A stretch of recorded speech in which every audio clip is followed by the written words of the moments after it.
Alrighty, here we go. Hello, and thank you for watching this program on the Medicare ABN form. There's no audio taping or videotaping allowed, in any unauthorized reproduction, dispensing, forwarding, or copying of this target coding presentation is illegal. The information in this presentation is for educational purposes. It's not intended to substitute your thorough clinical decision making. It's not intended to be legal advice. Target coding does not engage in providing legal services. CPT is a registered trademark of the AMA. Every attempt has been made to make certain that the information in this presentation is 100% accurate. However, it's not guaranteed. Just a little bit about myself before we get going here. My name is Dr. Marty Kotler. I'm a chiropractor. I practiced for 16 years, and about 12 years ago, I started a company called Target Coding. I'm certified in CPT coding. I'm a certified professional compliance officer. We've helped thousands of chiropractors over the last 12 years with CPT and ICD-10 coding. Our areas of expertise include Medicare compliance, treatment plans, chiropractic record keeping, compliant cash plans, and HIPAA compliance. I've written 10 documentation and billing and coding training manuals.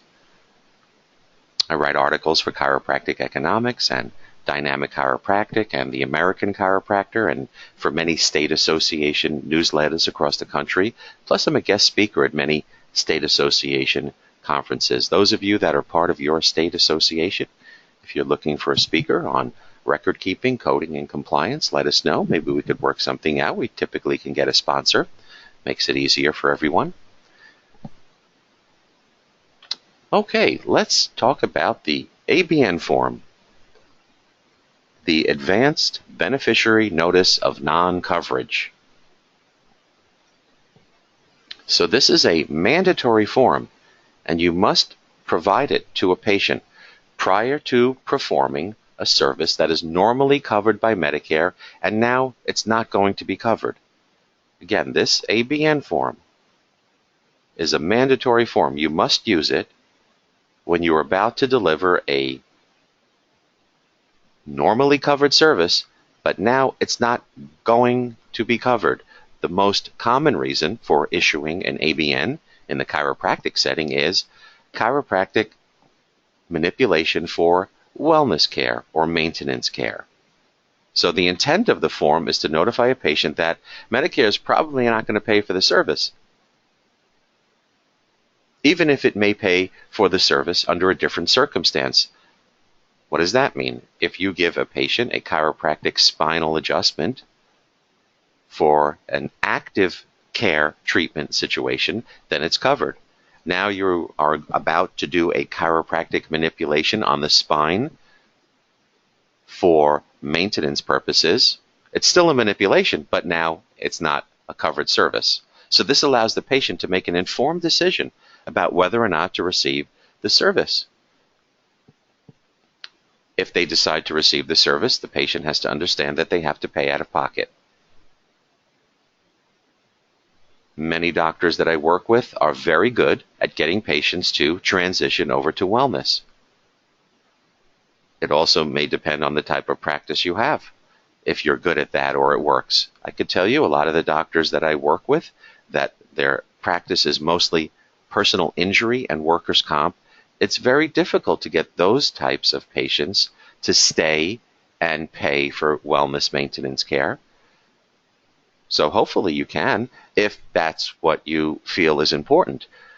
Most chiropractors that I work with are encouraging patients to stay after the pain goes away and come in for wellness maintenance care. But I'd say about 20% of the doctors I work with, they're pain only. They tell patients, when you're in pain, come in. If you're not in pain, you don't have to come in. So the only covered service by Medicare when performed by a chiropractor is spinal manipulation. There are 3 CPT codes that represent spinal manipulation: 98940, 98941, and 98942. We're not going to get, in this webinar at least, we're not going to get into the deep details of the Medicare guidelines and coverage for chiropractic services. This is just for the ABN form, this webinar. So chiropractors must issue ABNs when spinal manipulation is expected not to be covered. So you should have some genuine doubt that Medicare is not going to pay. What's your genuine doubt? Again, most of the time it's wellness maintenance care. You cannot take out a Medicare ABN form and fill it out prior to the patient seeing it. Portions of it you can. You can't have the patient sign ABN forms in advance and then fill them out later. The ABN form has to be verbally reviewed with the patient. You have to address all their questions. Once the ABN form is totally completed properly, then original stays with you, the doctor, and you give a copy to the patient. If you don't issue an ABN properly, then the patient doesn't have to pay you. Or if they paid you, you may have to give the money back. Now, you can use an ABN for non-covered services like exams and x-rays and therapies, but you don't have to. Remember what I mentioned earlier? The Medicare ABN form is a required, mandated form when you are about to deliver a service that is normally covered, and now it's not going to be covered. So if you're about to deliver electrical stim or an extremity adjustment or do an exam, that's not covered by Medicare. So in that case, Medicare says you don't have to use an ABN form. But you can if you would like. I'm going to show you examples of what those look like filled out. Your ABNs should be kept on file for 5 years. One single ABN over an extended course of treatment can be valid for up to 1 year. The ABN must be signed in order for you to collect for covered services. It's prohibited from issuing ABNs on a routine basis. There has to be a reasonable basis. Now, by using AT modifier, we're going to get into modifiers a little bit later, with a spinal adjustment code, you're telling Medicare that you believe the care is medically necessary, it's payable. The AT modifier, those two little letters, A and T, they mean a lot of information to Medicare. AT tells Medicare that you understand the Medicare guidelines, you've read the Medicare guidelines, you incorporate them, you follow them, and you know when to bill for active treatment, and you know when to transition the patient to maintenance care and bill for that if necessary. So chiropractors and their staff members must get familiar with the Medicare guidelines. Medicare expects you to know. The days of saying, I didn't know, I wasn't sure, nobody told me, I thought I was doing everything right, those days are over. If you think you're doing everything right, you're probably wrong. So make attempts to learn, be a sponge, gather this information, share it with your staff. I could tell you the improper filling out of ABN forms and the improper delivery of it is one of the most common reasons for confusion. It could lead to giving money back to patients if you don't have them filled out right, and Medicare asks you to see the ABNs and you don't have them right. It looks unprofessional on your part. So you should be aware of active treatment versus maintenance treatment. Active treatment, according to Medicare, means this. A patient's condition is considered acute. Well, active treatment is acute and chronic. So acute care is a patient's condition is considered acute when the patient is being treated for a new injury identified by x-ray or physical exam. The expected result should be an improvement in or an arrest of the patient's condition. That's directly from Medicare. Now, Medicare guidelines are going to be updated supposedly for next year. Right now there are 8, I'm pretty sure there are 8 Medicare carriers across the country for all 50 states. These 8 Medicare carriers, each one has the Medicare guidelines for chiropractic. And they're mostly the same. I would say they're 80 to 90% the same, but they're not 100% the same. So there's a lot of talk that starting next year, all 8 Medicare carriers will have the same exact guidelines for chiropractic. So this information that I'm sharing here with you is probably going to remain the same, but stay in touch with us. Once If that occurs for sure across the country, then we'll be doing a webinar on it very soon.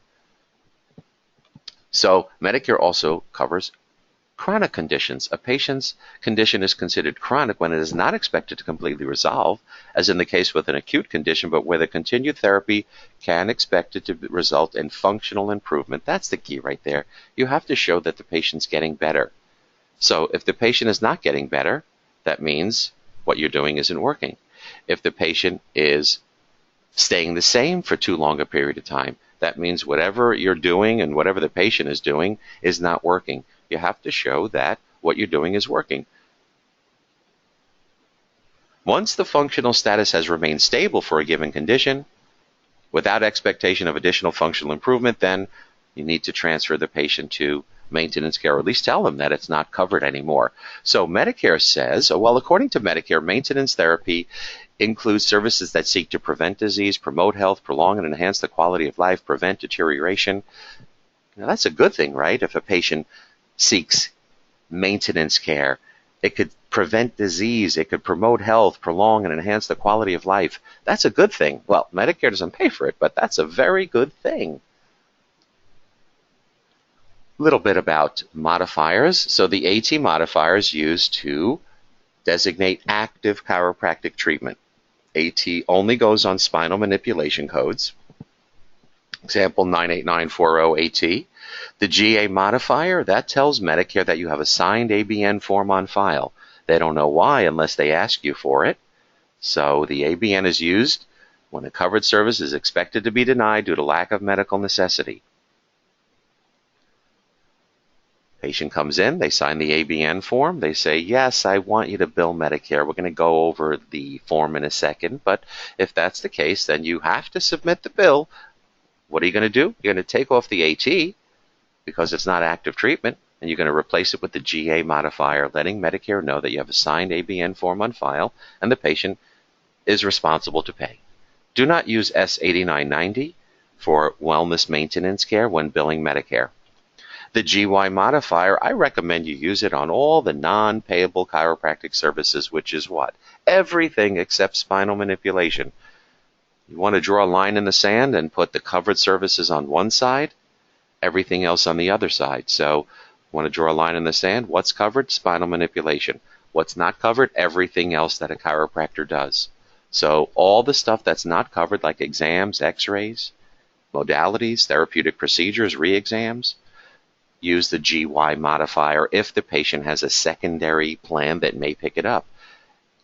Now, are you required to bill for non-covered services like exams and x-rays? No, you're not required, but the patient may ask you to. The patient may have a good secondary that'll pick it up. And modifier GZ, try your best not to use this one, because this tells Medicare that you should have used an ABN form, but you didn't. It's a measure of good faith towards Medicare that you recognize you made an error. The Medicare ABN form instruction manual is what I'll call it, is found in the Medicare Claims Processing Manual, Chapter 30, Section 50. If you'd like to go ahead and get the formal definition, if this wasn't enough information for you and you're hungry for more Medicare ABN form information, this is where you would go and find all the information. This is what the form looks like blank. You can Google this and get it for free online.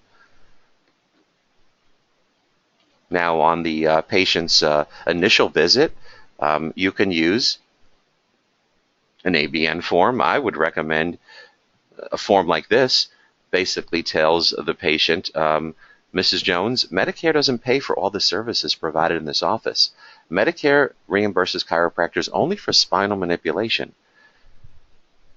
The below services on this form are not covered by Medicare and you're responsible to pay.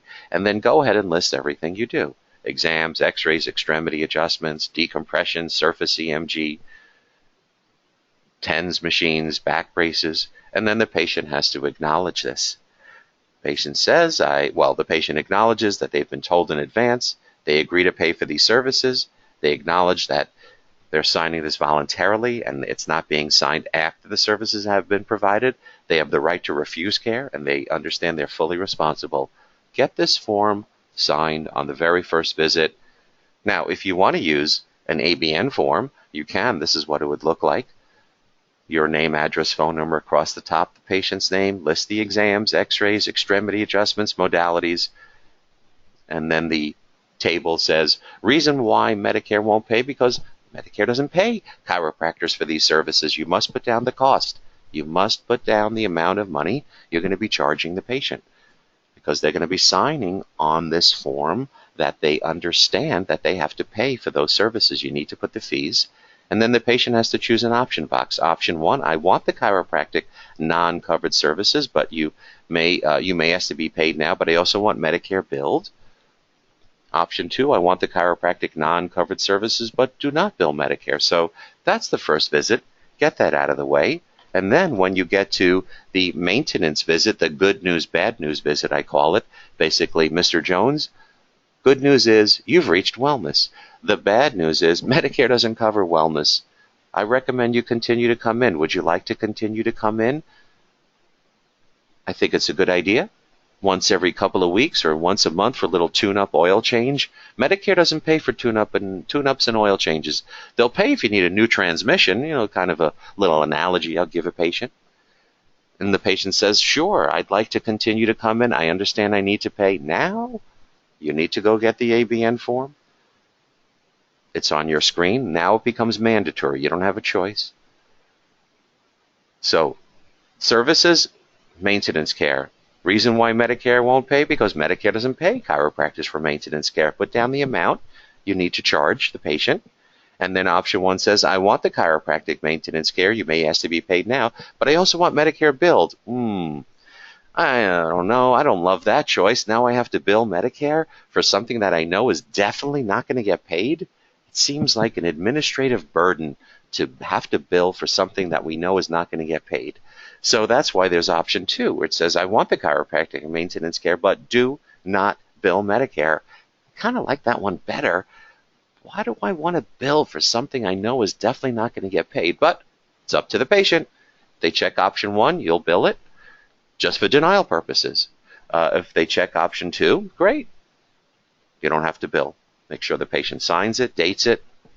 Now, if you are non-par, not accepting assignment, which that could be quite a few of you, non-par, not accepting assignment, you are allowed to alter the form a little bit.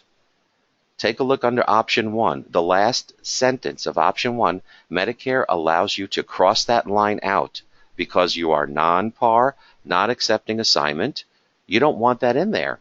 It says if Medicare does pay you, you will refund any payments I made to you, less copays or deductibles. That's not possible. So that's why you could cross that line out if you are non-par, not accepting assignment. But then you need to add additional information. It says this supplier does not accept. You could change it to provider. It's fine.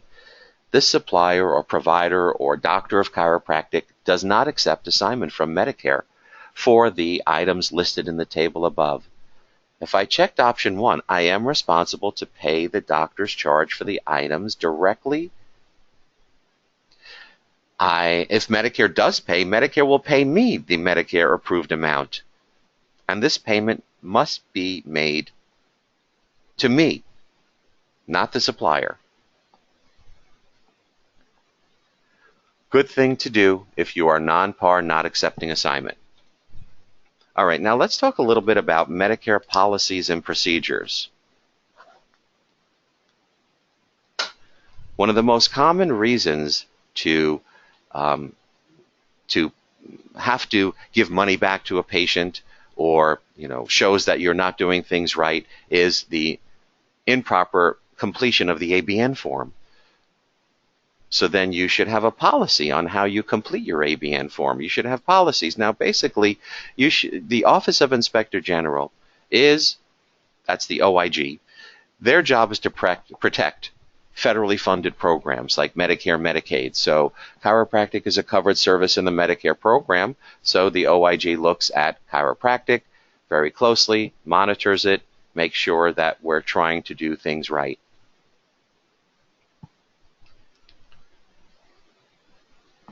If you treat Medicare patients according to the Affordable Care Act, a Medicare policy and procedure manual is required. So that's why I wanted to bring this up. Now, these OIG reports that have come out over the past many years, they're not fun reading because it makes us look bad.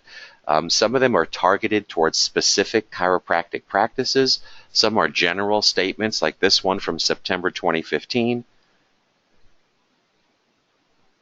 And this one was from October 2016, where it says hundreds of millions of dollars in Medicare payments did not comply with Medicare requirements. This is the most recent one here. There was a one just recently where Medicare investigated a chiropractor from New York. The average payout to a chiropractor per year is about $17,000. That's what my research shows. The average chiropractor collects $17,000 from Medicare. This New York chiropractor was collecting over $300,000 a year from Medicare. His numbers were showing 1,000 Medicare visits per month.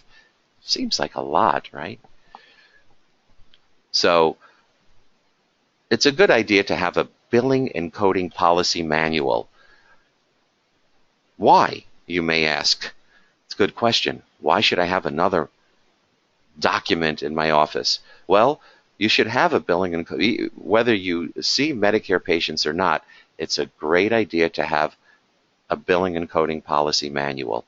For your staff, your staff members want organization and leadership. They want to work in an ethical and trustworthy atmosphere. A billing and coding policy manual creates a culture of compliance. It's an extension of your mission and values. Also, if you have a staff member that's accusing the business owner of wrongdoing, a policy manual can contain the ammunition to defend any alleged misconduct. Why should you have a billing and coding policy manual for insurance companies, state boards, or for malpractice prevention? Well, it could prevent audits. And if you're audited, it could mitigate fines and penalties. You look really bad and unprofessional if you cannot prove to an investigator, a state board, or a patient what your billing and coding policies are. Imagine if you walked into a supermarket and you wanted to return, bad, rotten apples, and they say, well, we're not going to take those apples back. They don't have any policy and procedure on it. It makes the supermarket look bad. You have to have policies, terms, and conditions. They must be formal. That means in writing and kept track of in training logs. And finally, for the doctor, for the business owner, a billing and coding policy manual is a custom-made document for your particular type of practice. For example, on a Medicare patient, you might adjust full spine. Many of the doctors I work with use Activator. Patient may come in with neck pain. You may adjust the hips, the knees, the feet, the shoulder. So what's your policy on doing a full body adjustment, but you're only billing $98940? So a billing and coding compliance manual allows you to tell your story in a professional manner, and it'll definitely help you SWAN. That's my favorite acronym, SWAN, which means sleep well at night. Why do you want to do this again? Because, the OIG, every year they put out their work plan, and chiropractic happens to be mentioned. If it's mentioned in the OIG work plan, it basically means we're watching you. Physical therapy services are mentioned in the OIG work plan. So Medicare wants you to be proactive. They want you to make sure you're billing and coding right. They want you to make sure that you are using the ABN form properly. So you need to have formal trainings. You should have a Medicare billing and coding policy manual. Now, the main purpose of a Medicare compliance manual is to prevent billing and coding errors. Medicare can deny services as not medically necessary for many reasons. As I mentioned, maintenance care is one of the most common. But if for some reason you're submitting claims and Medicare asks for the notes, and your notes look like it's maintenance care and you've been getting paid, oh boy, Medicare could consider that fraud and or abuse. Getting paid for services that are not medically necessary, according to Medicare, gets them very upset. So a Medicare policy manual, it allows you to provide the proof that you're attempting to do things right. And I hear that all the time. Just about every day, actually, I hear from chiropractors saying, I just want to make sure I'm doing everything right. Just want to make sure I'm doing everything right. We get calls all the time, Dr. Kotler, I want to sign up for your services because I want to make sure I'm doing everything right.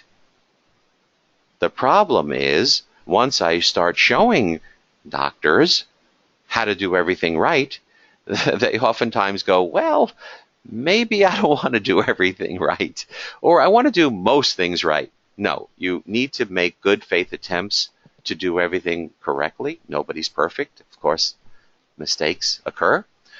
Your policy manual should be based on these 7 essentials. And I'll just show you a few examples. We have a whole bunch of, we have 18 policies and procedures that we've created for our clients. Medicare Policy and Procedure Manual. There's one on internal reviews. You are required every 4 to 6 months, take out a couple of patient charts and do an internal review. Now, if you're not sure how to do an internal review, you may want to hire somebody to help you with it. The way we do it is we put together this chart audit tool where we take out a patient file, we take out a SOAP note, a regular random SOAP note, and you're going to be grading yourself because, you're doing this internally. So it's the honor system. So if I give you an open book test and ask you to grade yourself, you're probably going to do very well. So we have this chart audit tool. You take out a SOAP note and you just go through the questions. Is the patient's name and date on the note? Yes. Did you list the subluxations? Yes. Using the right modifiers? Yes. You go down the list. Another thing that you're required to do if you see Medicare patients is go to the OIG exclusions website, put in your name, hopefully it won't come up, print that out so you have proof that you've checked the exclusion list. There's quite a few chiropractors on this exclusion list. I could tell you the number one reason why a chiropractor is excluded from seeing Medicare patients is because of, anyone know? It's defaulting on student loans. And then we have a policy on if we utilize an open adjusting room, we make good faith attempts to keep our conversations at a low level. We offer every patient the opportunity to be treated in a private room. With every patient encounter, we analyze the entire spine. During most encounters, we'll treat medically necessary regions as well as maintenance wellness care regions. And then I've put in the Medicare definition of the chiropractic principles and how we're different and we may treat areas that are asymptomatic. What about if you do time-based services? Do you have a policy on that? Right now I have a doctor called me up frantic. She said her associate doctor just quit, suddenly quit. As he is walking out the door, he says, I'm going to be reporting you to all the insurance companies because you're not billing timed codes properly. You're not spending enough time. Stormed out the door and quit. She's frantic. She's panicking because she doesn't have a policy on it. If she had a policy on it, whereby this associate doctor read, this is how we treat patients that have that are being treated with time-based codes. This is how we do it. This is the rules and guidelines that we use. And this staff member read it when this staff member was first hired, signed off on it, read it, signed it, that they understand it. Now, they can't make that threat. I guess they could, but they won't get anywhere. This is a little checklist we've put together. You want to make sure that you handle compliance concerns. There are 2 types of concerns that can come up. You could have an employee voice a compliance concern, and maybe it could be handled verbally pretty quickly, but if it becomes more formal, you should fill out an employee compliance concern form. If the patient has a concern, I don't think you're charging me right. Back to the ABN form here. Patient is paying you every month for maintenance wellness care. Then the patient comes in one day and says, I don't understand why I'm paying you. All my friends that go to chiropractors, they don't pay anything. I don't understand why I'm paying. Well, you remember, Mr. Jones, that we had you sign the ABN form many months ago that it's wellness maintenance care, and Medicare doesn't pay for maintenance wellness? And the patient says, no, I don't remember that, and I'm not in wellness care. My neck is killing me. Oh boy, now you could have a problem. So the patient could be voicing a concern. So there's an patient concern form that should be filled out, or a patient complaint form if you want to make it formal. These forms are like fire extinguishers. Hopefully you never have to use them, but if you have to in an emergency situation, it's good to have the form, get them filled out, and put them in your compliance manual. I have a client that he was getting very upset with his staff because they're always on their cell phones, texting and doing stuff, and probably not work related. So I put together a cell phone usage form. There's a policy on how we fill out the Medicare ABN form. Here's a couple of questions. Can you treat Medicare patients without being enrolled in the Medicare program? The answer is no. Can you collect cash from Medicare patients without billing Medicare? Yes, I gave you that scenario earlier. Have you revalidated your Medicare organization profile? Well, unless you're contacted by Medicare, you don't have to do that. Can chiropractors opt out of Medicare? The answer is no. Opting out is a private contract. You cannot say to a Medicare patient, Mrs. Smith, I don't take Medicare. I'm not in the Medicare program. Just come on in. It's $70 a visit. Lie down, and we're not going to bill Medicare. No, you cannot do that. Opting out is a private contract. Chiropractors are not on the list of doctors that can opt out. Can chiropractors opt out of HIPAA? Maybe, but definitely not out of Medicare. Now, whenever I say this, I get a lot of questions, a lot of feedback. When I do this in a live setting, tons of hands go up and tons of questions, and staff and CAs and the doctors are, well, what do you mean? So I typically say, wait, let me give you the information right from Medicare if you're confused about taking money from Medicare patients if you're not in the Medicare program. Again, you must be enrolled in order to see Medicare patients. Many times I'll hear, well, what about if I just do an exam? That's not covered by Medicare, and I'll just have the patient pay me cash, and I'm not in Medicare. I can do that, right? No. But here, take a look. This is right from Medicare. It says doctors of chiropractic may not opt out of Medicare. Again, this is right from Medicare. So I like to give referenced black and white data right from reliable sources. Because, again, when I do a seminar or webinar, very often I hear, well, Dr. Kotler, I went to another seminar and I heard this. I went to another consulting company and they told me this. And now I'm coming and hearing you, and this is different. And then I heard this person and that person. So my recommendation is don't listen to anybody. If you have a question about opting out, a Medicare question, go right to Medicare. You have a question about whether or not Aetna pays for laser therapy, don't listen to me. Don't listen to anyone. Go right to Aetna. So that's what we do. We do all the heavy lifting for our clients.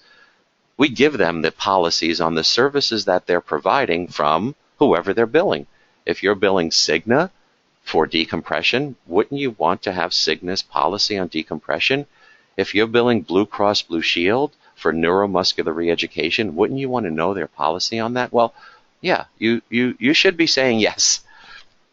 So now, some people get a little confused between Medicare compliance and HIPAA compliance. The main purpose of Medicare compliance is to prevent billing and coding errors. The main purpose of HIPAA is to protect patient health information.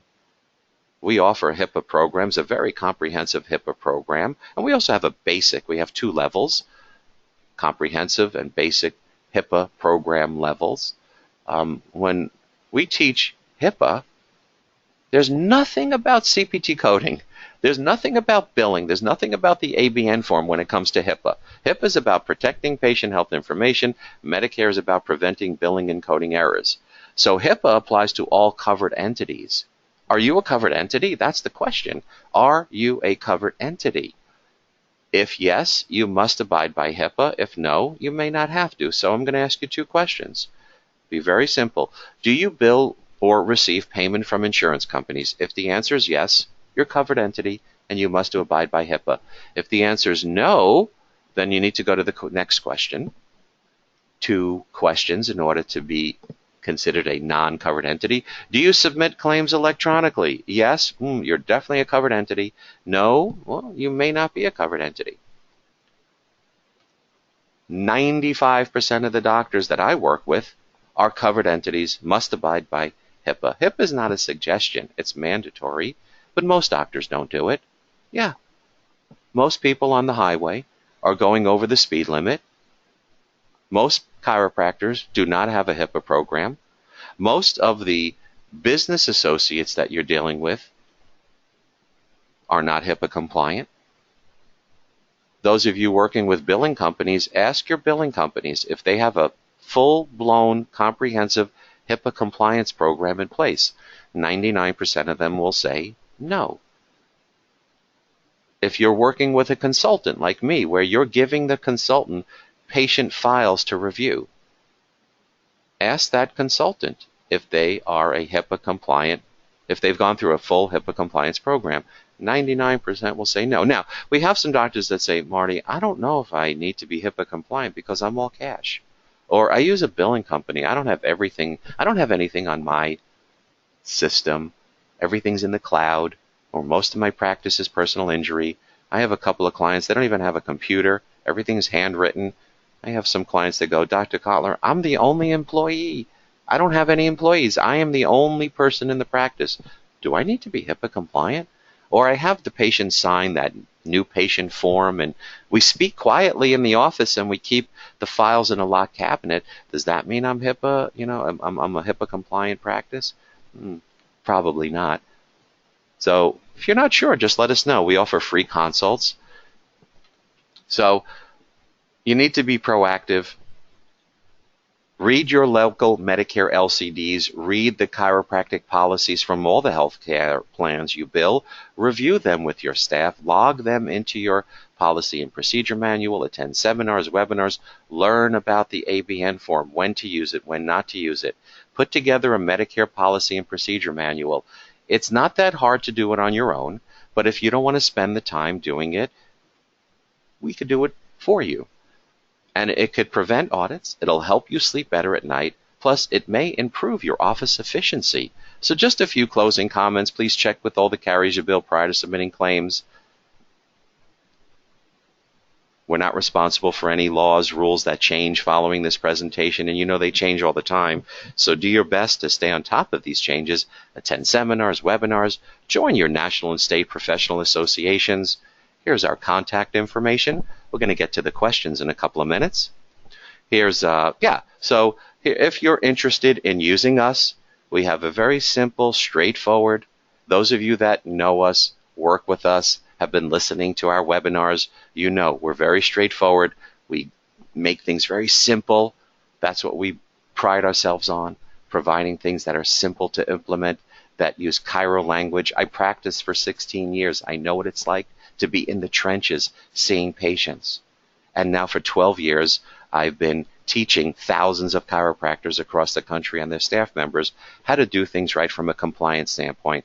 And by the way, I'm not the insurance guy. A lot of people think, oh, Marty Kotler, he'll teach you the codes, the insurance codes, and how to get more money from insurance. That's not how I would characterize what we do here and what I do. I'm the compliance guy. I will keep you out of trouble. I will show you how to bill and code properly. We have more clients coming on board lately that are cash practices, and they're not doing things right. They're telling patients, well, our normal fee is $100, but since you're a cash patient, we'll only charge you $30, or we'll give you a 50% discount, or just give us $30, but we'll give you a form that says $150. All this crazy stuff when it comes to cash. So don't think of us as the insurance coding guy. We're the compliance people. And when it comes to Medicare compliance, yeah, you should have a policy and procedure. Ours comes with a comprehensive, customizable OIG manual, policies and procedures personalized for your practice. We provide you with all the employee training logs and forms. We give you the chart audit tools, compliance calendars, checklist, proper ABN use. We talk to you about the $75 rule for Medicare. If you don't know what that means, you should check into it. How to provide prompt pay discounts and opt-out rules. And of course, we do HIPAA. If you're shopping around for HIPAA, make sure that you're comparing apples to apples. I think ours is the most comprehensive and offers the most features. Do some checking into it. You can do HIPAA on your own if you'd like. It take you probably 40 to 50 hours if you're a practice with 1 to 10 employees. Again, some of you are, you take on projects. Like you want to build an extension on your house. Maybe you're really handy and you could do it on your own. Most of you will probably hire somebody to do it. So you want to do it on your own, great. You want to hire somebody, consider us. We've been around quite a while. Now, you might say, well, Marty, we don't really want to deal with HIPAA. We don't really see Medicare patients. So then you should have just a general billing and coding compliance manual.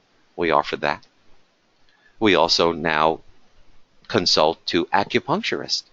We started just with chiro, and we've been doing physical therapy now for the past 5 years, and now we consult to acupuncturists. So if you have an acupuncturist in your practice, you should have an acupuncture billing and coding compliance manual. Very important. I could tell you right now, I'm working with an acupuncturist that's being audited. Boy, if he had a billing and coding compliance manual in place, he would not have to give back $700,000 to an insurance company. We also have a book. I've written a book on the best ICD-10 and CPT codes to improve reimbursement. It's an excellent book. I tell you, one of the best parts that everybody loves is you pick a diagnosis, we'll give you the ortho, neuro, and chiro test to support it. For example, you diagnose a patient with cervicobrachial syndrome, you better do Wright's, Atson's, check some reflexes, check for myotomal weakness, look for forward head carriage, palpatory tenderness. If not, you could have some major problems. The book also has a great section on frequently asked questions. Like, I could tell you 99% of the doctors, when I say, what's the difference between a disc disorder and disc displacement? They do not know the difference. You don't want to use the wrong diagnosis. Make sure you know the difference between a disc disorder and disc displacement. What's the difference between radiculopathy and myelopathy? I work with chiropractors in practice 25, 30 years, and they don't know the answers to these questions. And you know what? It's okay. You don't have to know everything. I've just been gathering all these questions over the last 7 years, and I decided to put it in here because most doctors do not know the answers to these questions. The book also gives you the long-term treatment diagnosis codes. Why would that be important? Because insurance companies pay more for long-term treatment diagnosis codes than short-term treatment diagnosis codes. And we do seminars and webinars all over the country. We have a basic membership if you want to get connected and stay in touch with us on a regular basis. It's pay as you go. We also have a gold membership, which is a very comprehensive program. We scrub your EOBs, we train your staff, we look at the codes that pay the most, and we educate you on those, show you how to document properly. We give you all of our forms, letters, templates. We have a platinum membership. You want me to come to your office? I'll do it. Just let me know. I'll be there. So our platinum membership includes an on-site visit to your office. Just did one the other day. The staff gets the most out of it. Why don't you give us a call? You have any questions? Set up a phone consult. It's free. Just email us. Even if we do it next month, next year, set up a free phone consult. Every time we do one of these webinars, I offer it. A lot of doctors take advantage of it. Speaking to doctors all the time across the country, some are simple. One doctor called the other day, hey, I want to take advantage of your free 15-minute call. He said, I'm getting denied. I'm relatively new in practice. I'm getting denied on all my re-exams. Why? In 2 seconds, I fixed it. All he had to do was add the 25 modifier. He didn't know. That will turn into thousands of dollars of recouped income that he was losing. So I want to thank everybody for attending. Our contact information, info@targetcoding.com, website targetcoding.com. Yeah, let me show you the website, because I see some questions are coming in. People are asking about the book already, looking at the questions. Yeah, if you're interested in the book, right here, this is the Target Coding homepage. Right here, you click on the book. It gives you the details. You could order it right online. All right, let's take a look and see what. Oh, by the way, when you go to the Target Coding homepage, you see right here the little YouTube icon. You click on that, and that's where you can listen to our last bunch of free webinars. We always update these. You can go and take a look, listen to them. All right, let's take a look and see what questions have come in. So again, I want to thank everybody for attending this webinar. I hope you learned a lot.